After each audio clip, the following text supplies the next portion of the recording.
local fire departments have become the largest providers of pre-hospital emergency medical services in North America.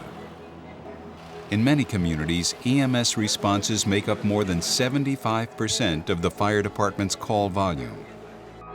However, in spite of their major EMS contribution, until now, fire departments have had no scientifically based tools for determining optimum EMS crew size, configuration, and deployment. The lack of such information has had a serious impact on the health and safety of EMS personnel. On any given day, 10% of EMTs and paramedics are absent from work because of job-related illness or injuries, and close to 25% of EMS workers reported at least one work-related injury in the previous 6 months. A study conducted in 2000 by the Department of Labor found that injury rates for EMS workers were higher than rates reported for workers in any other industry. As a part of the Firefighter Safety and Deployment Study, researchers designed a series of EMS field experiments to determine the impact of 3 specific variables on an EMS response. From these variables, 3 study questions were prepared. What is the effect of first responder crew size on EMS task times? What is the effect of ALS personnel placement on EMS task times? What is the effect of the number of ALS trained personnel on EMS task times?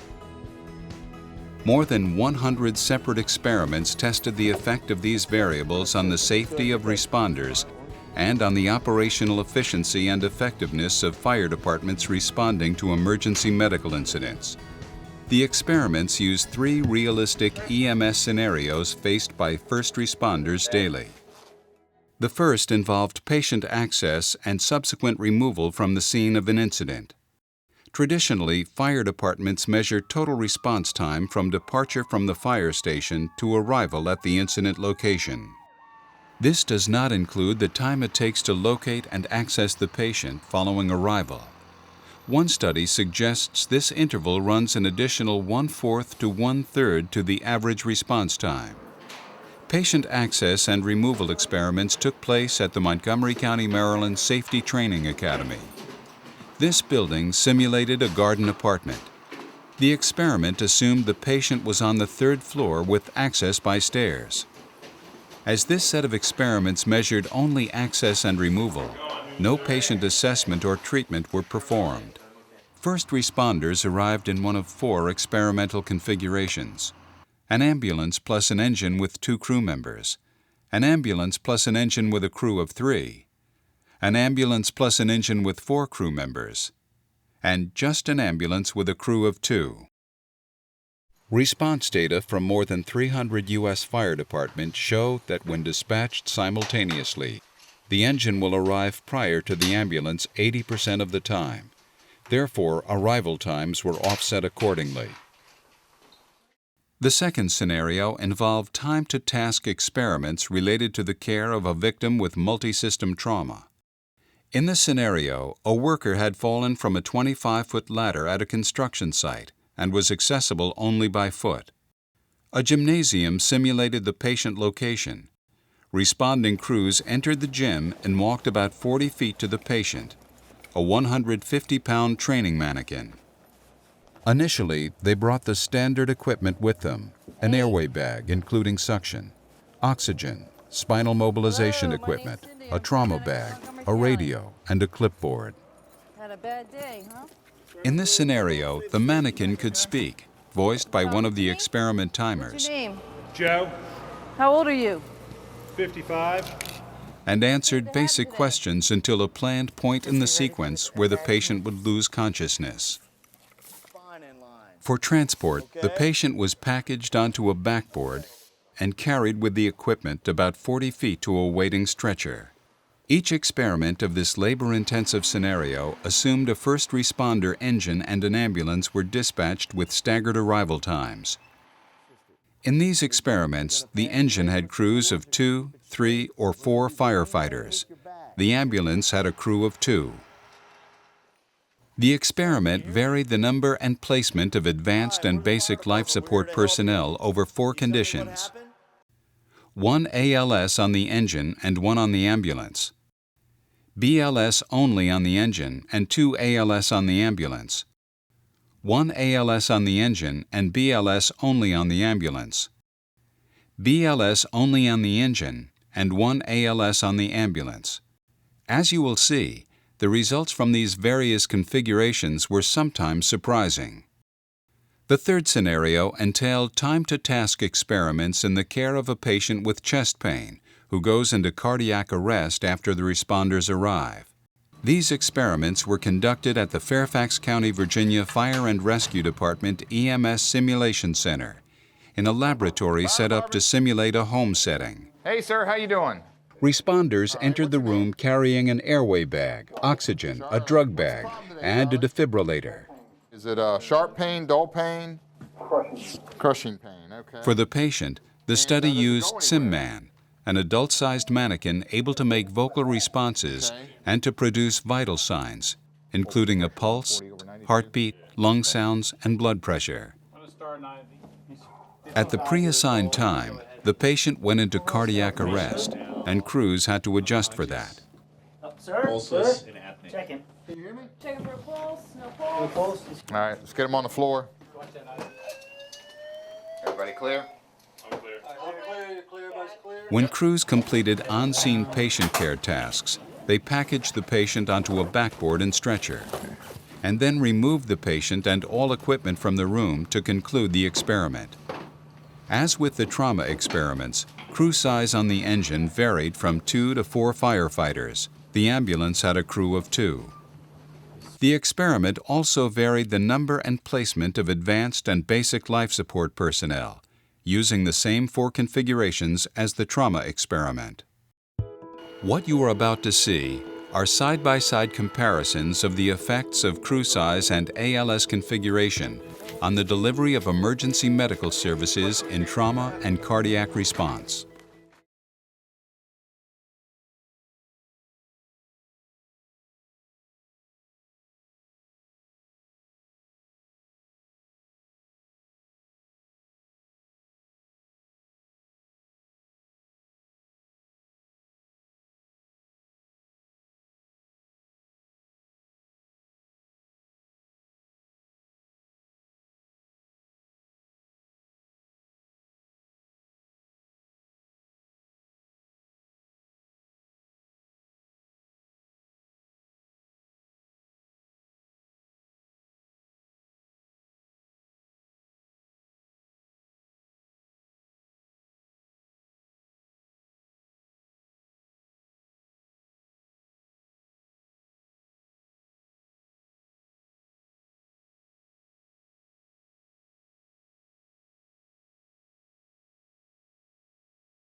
Another important factor in all types of incidents is elapsed time in patient access and removal. This study demonstrates conclusively that in every scenario, the use of larger first responder crews provides a faster response and treatment for the patient and a safer environment for firefighters providing emergency medical services. In the access part of the patient access and removal experiments, crews with 3 or 4 first responders reach the patient roughly 30 seconds sooner than smaller crews of just 2 first responders. And patient removal times were even more dramatic. The tasks were labor-intensive and required heavy lifting, descending stairs while carrying a patient, carrying all equipment downstairs, and getting the patient and equipment through multiple doors onto a stretcher and into an ambulance. Crews with 3 or 4 first responders completed removal 1 minute 12 seconds to 1 minute 30 seconds faster than crews with only 2 first responders. All crews with first responders completed removal substantially sooner than the ambulance-only crew. The difference ranged from 2 minutes 36 seconds to 4 minutes 6 seconds faster. These results suggest that a significant time advantage can be gained in patient access and removal by deploying crews of 3 or 4 first responders rather than 2-person first responder crews or an ambulance alone. In the trauma experiments, first responder crews with 4 members showed a clear advantage, completing the response significantly faster than the smaller crews. Are you on any medications? First responders with a crew of 4 completed all trauma tasks 1 minute 45 seconds faster than the 3-person crews, and they completed all the tasks 3 minutes 25 seconds faster than 2-person crews. The effect of ALS deployment proved significant in terms of increasing operational efficiency. Having one ALS provider with the first responder engine allowed them to complete the tasks quicker by undertaking tasks simultaneously whenever possible, and to start the later tasks in the series earlier than the crews with both ALS personnel on the ambulance. Crews configured with an ALS provider on the engine and one ALS provider on the ambulance completed all required tasks 2 minutes and 15 seconds faster than the crews with a BLS engine and 2 ALS providers on the ambulance. Can you describe the pain for me? In the cardiac scenario, the results were generally similar to those of the trauma experiment. And does it go anywhere? Regardless of the placement of ALS providers, the crews with 4 first responders completed all tasks sooner than the crews with only 2 or 3. 4-person crews were 1 minute 10 seconds faster than the 3-person crews at accomplishing the tasks from arrival at the patient to completion of packaging, and the 4-person crews were 2 minutes and 40 seconds faster than the 2-person crews. What about the time taken to accomplish critical tasks immediately after the patient goes into cardiac arrest? In this life or death situation, the larger the crew, the better the results. The 4-person crews completed the tasks 50 seconds faster than the 3-person crews, and 1 minute and 25 seconds faster than 2-person crews. And ALS configuration? As in the trauma experiment, crews responding with one ALS provider on both the engine and the ambulance completed all the tasks in the experiment more quickly. Complete details of the experimental design and results of this study are available in the report on EMS field experiments, available at www.firereporting.org.